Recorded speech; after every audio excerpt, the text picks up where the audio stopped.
On the heels of two major scandals that could threaten her expected second bid for the White House, Hillary Clinton asked this question to a crowd of female Democrats last night. Don't you someday want to see a woman president of the United States of America? She's getting closer to making it official soon, but she's got a lot of explaining to do first about foreign donations her family's foundation accepted while she was Secretary of State, and also why she used a private email account to conduct government business throughout her tenure. Did Clinton violate any federal laws? Gretchen Carlson asked Judge Napolitano that question. If on her emails is classified information, say information about the raid to capture or kill Osama bin Laden, something of the highest level of classified, and she had that on her personal emails, she arguably could be charged with the same crime for which the government announced this morning General Petraeus will plead guilty, which is the improper storage, improper removal, improper placement of classified materials. All right. Sounds like a legal problem to me. And when I was reading that, Julie Roginsky tried to taunt me and said, "You wish," when I said, "Is this the end of Hillary?" Explain that comment. Well, listen, the Clintons have suffered through 1 or 2 or 27 scandals in the past, and they're still standing. I'm not minimizing this, by the way. I think this is pretty bad. And I think what she did is unconscionable, and you don't do that as an elected official or an appointed official. You actually should have emails that all of us can read as part of your official capacity. But this is not the death knell of Hillary Clinton. I mean, this woman has been through the ringer. She will emerge. It will hurt her in the short term. I don't know if it's going to hurt her in the long term. Okay, so, Eric, you don't think this gave Hillary Clinton the proverbial cement boots before she enters into the race officially? About the emails, she said, at this point, what does it matter? I'm just kidding. Even more concerning that she was using private emails was that they were all being stored on the Clinton server, which means they could go back and they can conveniently find the ones they want and they don't want. Now, it's not like they're without scandal. Hillary Clinton has been plagued by scandal for the better part of 30 years. I mean, we can go through a lot of them. Not even worth debating right now. So it's not like the first time she's seen some scandal. So when it's a repetitive thing, you're saying, hey, well, maybe there was a purposeful reason for doing what she did. I think Judge has a very good point. If Petraeus is going to get in trouble for typing some information to a girl who was writing a biography about him, yet some of this stuff was classified, Hillary Clinton has to have turned over some classified information to people other than at the State Department. It just has to happen. There are just too many correspondences. There are too many things going on. She's contacting too many leaders. She's contacting too many outside corporations for nothing to be, none of it to be classified. She has to have the same violation. Will they prosecute her the same way? Will they go after the same way? I doubt it. Okay, Dana, so she's got some legal problems here quite clearly, and then there's the issue as to whether or not there's going to be a double standard because they went after General Petraeus very aggressively. He did plead to a misdemeanor instead of a felony, but there is serious suggestion that Hillary engaged in felonious conduct.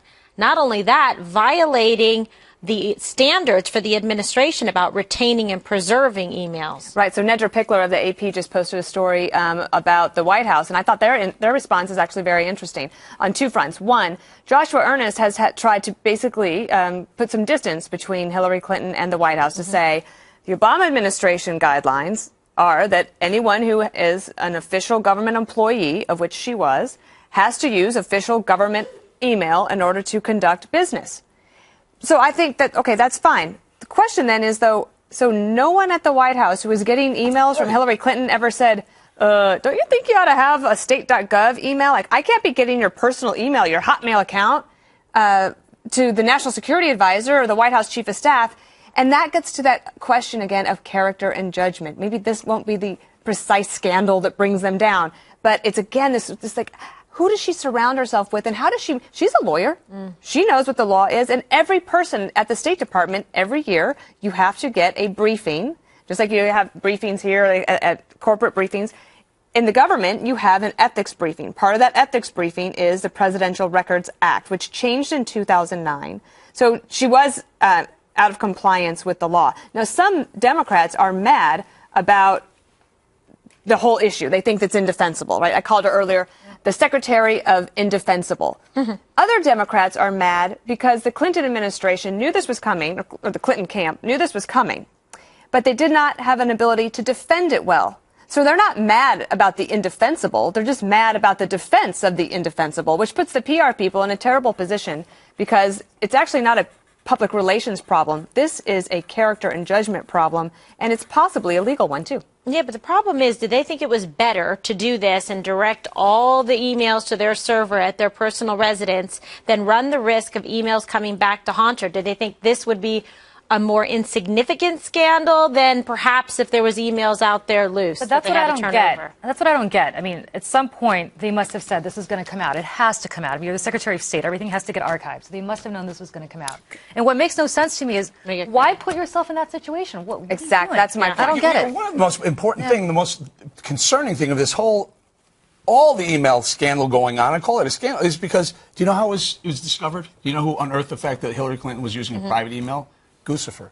The hackers discovered it before anyone else did, before anyone called attention to it. They were the first ones on it. Smoking Gun ran with it 2 years ago, more than 2 years ago. So they were actually putting a lot of state secrets at risk. Right. Okay. Well, she's lucky she get double teamed by Anonymous and Gutfeld. That would have been rough. Go ahead. Oh, thanks. You know what I noticed in the beginning of the show, and I thought it was kind of offensive the way you said on the heels of scandal. Yeah. I'd like to take that this back. is really what this is really about, and what Hillary's plan of attack will be, that this is going to be about gender. This is yet another attack in order to prevent the first woman president. First you had Bill that cheated on her, then you had Obama who pushed her aside, and now email, and you can't spell email without mail.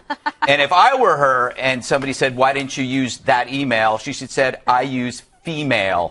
She would win it right then and there. But I'm helping her. I'm on her payroll. It's actually not bad. No, I think it's really good. The bottom line is that there's information that should be on government email for purely security reasons. So basically, she did the communicative equivalent of violating a monogamous relationship. She cheated on the government. She went somewhere else with her information. My guess is she probably used that old draft email business where you don't actually write emails, you put them in a draft, and then the other person who's on the server can look at the draft email too. So the emails are never actually sent. It's what I think what Petraeus did. So then you look at the long term for this. What about the historical record? People, want to write about these years, but there's going to be a large historical gap because Hillary did all of that privately and then got rid of it. Whatever they hand over is going to be the very, very, very most boring stuff. It'll be like a picked over sale at Black Friday at Walmart. The only thing left will be tube socks. But I want to add this. It's going to be like we're out of ink in the printer. Yeah, it's like there's going to be nothing there. Basically, what she did, she ripped out the chapters of a history book of the years that she was Secretary of State. It's like what Stossel did when he ripped those pages out of those old Playgirls. Exactly like that. But the Clinton, here's the other thing about this. We missed that. So does Stossel, who's like, what just happened? What they have is the Clinton Foundation has a person who's assigned to look through the emails and to decide which gets to get turned in.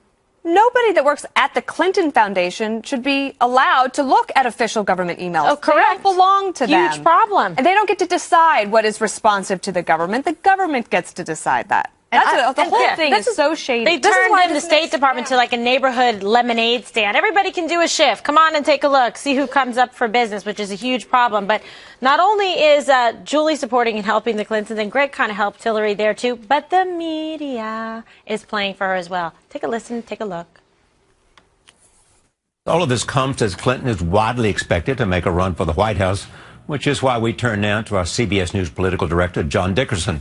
John, why is this story getting so much attention? It is not 100% clear to me whether or not this was a clear violation or excessive caution on her part. We're going to have to see more come out. The Times story is imperfect. There are things in the Times story, if they're not flat out wrong, are really misleading and unfair to the Clintons.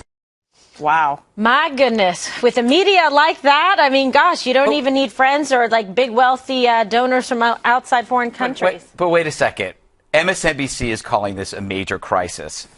You've got the New York Times reported on this. This was a plot that the Republicans should have found during the Benghazi hearings, and they didn't. Ago. Yeah, this is not Trey evil. Gowdy's on The it left-wing now. media are not covering up for her, which raises the question.